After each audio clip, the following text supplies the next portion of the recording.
इनका आपने झंडा देख लिया होगा, चिन्ह जो है। और यहाँ भी एक दिल्ली चलो। अब दिल्ली कहाँ से आए हो, कहाँ कहाँ से इकट्ठे किए हैं आदमी, और ये मेजोरिटी इकट्ठी करके दिल्ली में आने का कारण क्या है? मोटी आप पकड़ के चलिए, तमिलनाडु है, केरल है, कर्नाटक है, आंध्रा, तेलंगाना, उड़ीसा, वेस्ट बंगाल, आसाम, त्रिपुरा, झारखंड, बिहार, यूपी, दिल्ली, हरियाणा, पंजाब, मतलब पूरा आप कश्मीर, पूरा आप भारतवर्ष से हम लोग आए हुए हैं। सब इकट्ठे क्यों किए? इकट्ठे किए कि अभी जो राज चल रहा है हमारे पूरे देश के ऊपर, वो इस देश के लिए सही नहीं है। मोदी राज? जी एकदम, मोदी राज हमारे देश के लिए सही नहीं है। कारण बताइए। हम ये चाहते हैं कि बेरोजगारी जो है आज के तारीख में, बेरोजगारी रोज के दिन में बढ़ते जा रहे हैं। उनका जो दावा था कि उनके गारंटी है हर साल में 2 करोड़ नौकरी होगा, वो कहीं दिखाई नहीं दे रहा है। गैस का कीमतें बढ़ते जा रहा है। पेट्रोल आज के तारीख में एक बार नेचुरल पेट्रोल अगर आप बोलोगे तो वो सबसे कम दाम में है, लेकिन यहाँ हमारे देश में फिर से 2 रुपया बढ़ा दिया। ये जो चाल चल रहा है वो सबसे ऊपर जो है, हमारा देश किसी एक धर्म के लिए नहीं है। जो भी यहाँ रहते हैं, चाहे वो हिंदू हो, मुसलमान हो, ईसाई हो, पारसी हो, जैन हो, ये सब के लिए है। ये खाली हिंदुओं के लिए नहीं है, ये खाली हिंदू के लिए हो नहीं सकता। ये जो है, ये जो स्ट्रक्चर है हमारा, जो सोसाइटी का जो स्ट्रक्चर है, ये उन्होंने बिगाड़ रखा है। बिगाड़ने का काम कर रहा है, पूरे जोर शोर से कर रहा है, और उसके साथ एक ही से ज्यादा स्पीड से काम कर रहा है आरएसएस। हमारा जो लड़ाई है, ये दोनों तख्तों के खिलाफ हमारा लड़ाई है। आपने धर्म की बात की, मैं धर्म की कर लेता हूँ थोड़ी सी। अभी वक्फ बोर्ड का जो मुद्दा था, हाँ जी, संशोधन किए थे कुछ जी। मैं आपको ना तो एज ए हिंदू पूछ रहा, ना एज ए मुसलमान, ऐसे इंसानियत के हिसाब से पूछ रहा हूँ।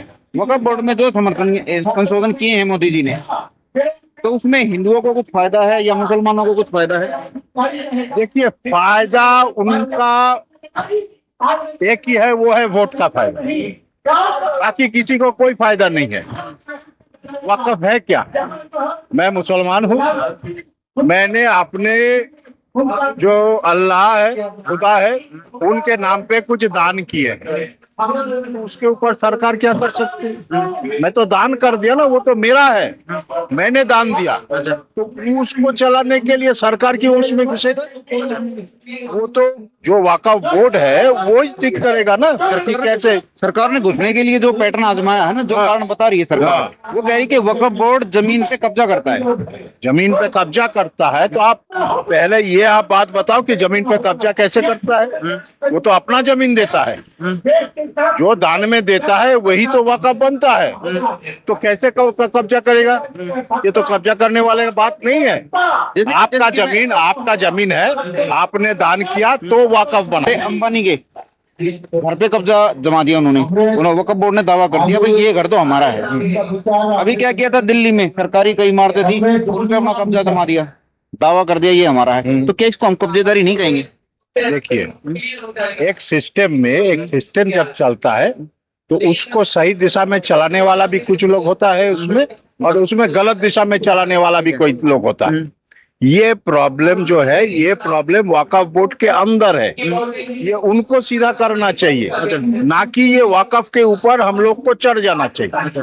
जिस ढंग से वक्फ चल रहा है, जो तख्ते हैं, जो वो अंदर बैठ के जो गड़बड़ी कर रहा है, उसको सीधा करना चाहिए। आप रास्ता ढूंढो कि उसको कैसे इसको बंद किया जाए। 1911 में वक्फ बोर्ड की स्थापना हुई थी जिन्ना द्वारा जी। जिन्ना चले गए, अलग पाकिस्तान ले गए जी, लेकिन जो वक्फ बोर्ड छोड़ के गए वो उसने पाकिस्तान से ज्यादा जमीन तो यहाँ पे ले ली, अब उसको कब्जे की कह रहे हैं किसी भी तरीके से। तो ये जो पैटर्न है, आपने कहा कि भाई सरकार इससे दूर रहे, उनको करने दे उनका काम।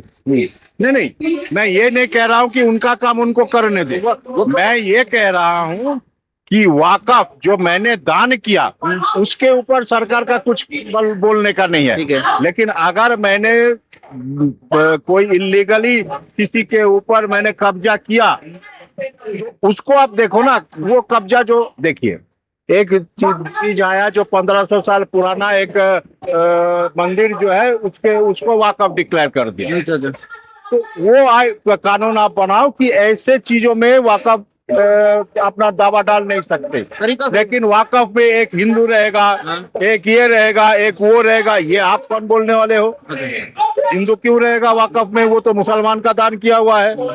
हमारे इस ट्रस्ट में, चाहे मंदिर का कोई ट्रस्ट हो, तो उसमें हम लोग किसी मुसलमान को रखते हैं? नहीं रखते है ना, हिंदू ही रहता है। तो आप हिंदू को क्यों डाल रहे हो वक़्फ़ बोर्ड में? उसको आप खत्म करो। मैं भी यही पूछना चाहता हूँ आपसे, आप सीनियर हो, आपके हिसाब से क्यों डाल रही हो? आपके हिसाब से मुसलमानों के बीच में हिंदू को क्यों डाल रहे हैं वक्फ बोर्ड में? कुछ तो कारण होगा। वही तो मैं पूछ रहा हूँ। देखिए, उनका राजनीति जो है वो मुसलमानों के खिलाफ नहीं है, मैं ये विश्वास करता हूँ। बीजेपी का वो ये करता है कि मुसलमान को ऐसे डरा के रखो ताकि हिंदू समझे कि हम हिंदू के पक्ष में है।